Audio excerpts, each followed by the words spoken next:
What's up, nerds? It's Jerry from Them Nerds here with my buddy Tony. We just watched the theatrical masterpiece, which is Marvel's Black Widow. Tony, what did you think? I thought it was great. This was your kind of, run-of-the-mill action film, but of course had a lot of tie-ins to other parts of the MCU, both past and future. Casting was great, lots of humor. I really enjoyed it. I thought it was really good too. But before I get really into my thoughts, let's talk about our giveaway. That's right. We have a chance to win this Funko Pop of Shang-Chi. Just comment, like, and subscribe We actually below. have the thing here. Oh, yeah, I guess I could just actually held it. Whatever. But either way, I'll do it in post. Magic.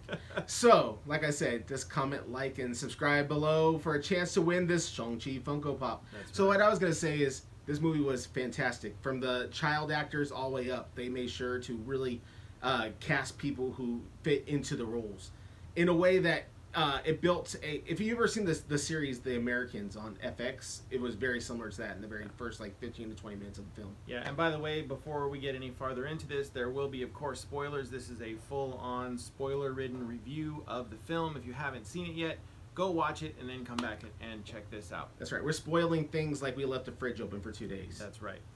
So, Jerry mentioned the Americans and this idea of, embedded Soviet spies, and that's how the film begins. We see our family embedded in Ohio.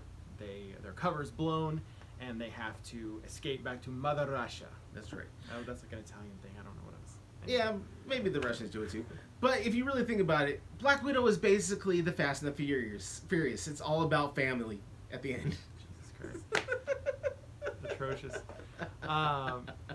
Yes, and that is, of course, a theme that pervades the entire film. Natasha and her little sister Yelena are both kind of dealing with this idea of being in a family and then sort of being kicked out of the family, because in the grand scheme of things they weren't actually blood relatives. They were all just different Russian operatives at different stages of their role in the Soviet war machine. Absolutely. One thing I enjoyed about it was that we get the kind of look at Russians the way that Americans, I'm guessing, think that Russians are, where they're almost like Drax. It's like these nuances go right over their head. And, the whole conversation that Yelena has where she's talking about her posing is absolutely hilarious. Yeah. Yeah, so the famous, Scarlett Johansson Black Widow pose where she's... I'm not going to do it because I won't be able to get up. The one knee and then the one leg is out, and Yelena even makes fun of how she flips her hair when she's in the pose. It's great. It's very very meta, fourth wall, and it was great. It was one of the many kind of running jokes that had a lot of humor in this film. So the general plot of the film is Natasha is reunited with her sister, Yelena, who is also a young girl who was taken and trained in the Red Room. They realize that there's this antidote that can make the Red Room trainees not be brainwashed anymore. And they set off to try to, number one, stop the big bad from creating more of these girls, and also to free as many of the girls as possible. And of course, it's a superhero movie, so they succeed, of course. But It really would have sucked had it not happened. right, just such a letdown. But I think that a few things happen here that are really important to the MCU going forward. Number one, David Harbour's Red Guardian, great character, and I really hope that they bring him back in some capacity. Super entertaining. He plays this kind of big oaf who squeezes into his old costume, and he's a great addition to the MCU, and I hope that he comes back. But the big one is Yelena. We got to see Yelena on full display here as hard-hitting action star, very similar to what we got with Scarlett Johansson in the first few films that she was around. The big this film we waited for a long time. It seemed like endless amounts of time. Yeah, it should have been out, what, a year and a half ago? Yeah, like 2 Coronas ago. Right. So it's 4 variants. right. Yes, we're now on the Zeta variant. That's the one where people turn into zombies. It should have been out ages ago, and we've been waiting to see how this ties into the greater MCU. It takes place kind of between Civil War and the events of Infinity War. Yeah. And so it starts off with Natasha on the run from General Thunderbolt Ross, and it ends with her going off to try to reconnect with the Avengers and get them all back together. The post-credit scene. There's a post-credit scene. Again, spoilers if you haven't seen it already. Who do we see, Jerry? Yelena. Yes, we see. Yes, we see Yelena.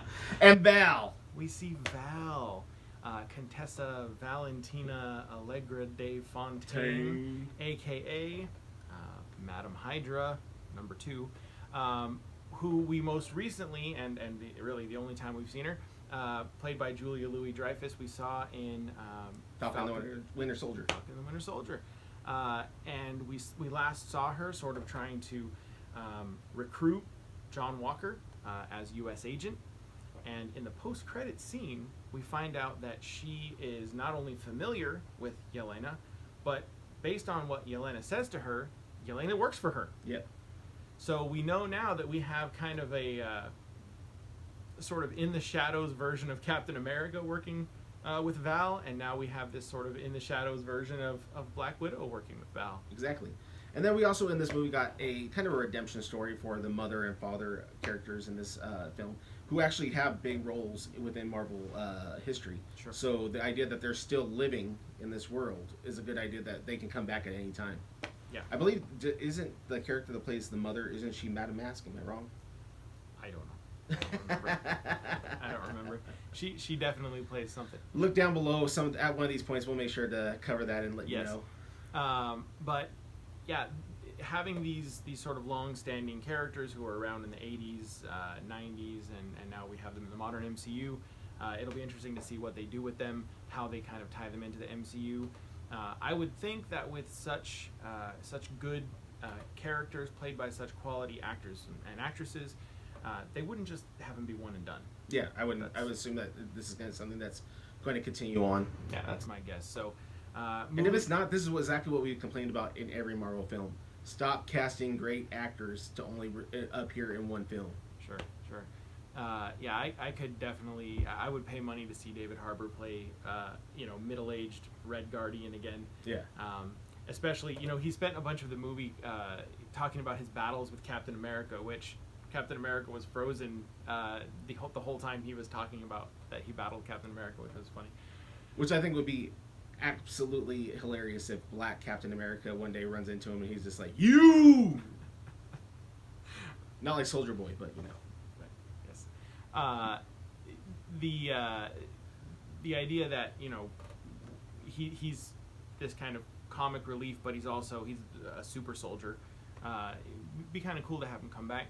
Maybe he could play a minor role in Falcon and the Winter Soldier. I guess they're gonna have to call it something different now because he's not Falcon anymore; he's Captain America. But something like that would be good. We waited a long time for this film, and now it's here, and it's laid everything out on the table. What do you see from here on out, Jerry? What do you see coming out of this film? My guess is that Thanos is going to land on Earth and then snap. We've done that. Oh. Well then, I mean, after the post-credit scene, we know Natasha's dead. I imagine a powerful Asian actor getting 10 rings. No? Yeah, no, he's gonna do that. Oh. Yeah. So in the post-credit this movie scene, took a long time to come out. Just saying. In the post-credit scene, Yelena talking to Val. Val says, "Oh, here's your next mission. The man responsible for the death of your sister," and she hands her a tablet, and on the tablet is Clint Barton, aka Hawkeye. Ronin. Yes, he's in his Ronin gear with the Ronin haircut and all of that. We have a Hawkeye series coming to Disney Plus in the very near future. Which makes a lot of sense because there was a lot of buzz that Yelena would be appearing in the Hawkeye series. I think we may have some connection between this film and the Hawkeye series, which would make sense since Black Widow and Hawkeye had so much connection during all of the MCU. Yeah. There's a real possibility that things that Marvel fans have been asking for since Age of Ultron might come true, that Yelena might finally kill Clint Barton. I don't know why people want him dead so bad, but they want him dead badly. Joke's on them. He's got his own show on Disney Plus. I don't know. Did you guys see this film? What did you think? Leave your comments, your thoughts, your theories in the comment section below. Like, subscribe. Don't forget to follow us on social media at We Them Nerds on Twitter, Instagram, and Facebook. And that'll do it. From these nerds, be good. Be good to each other. Stay nerdy. Later, nerds.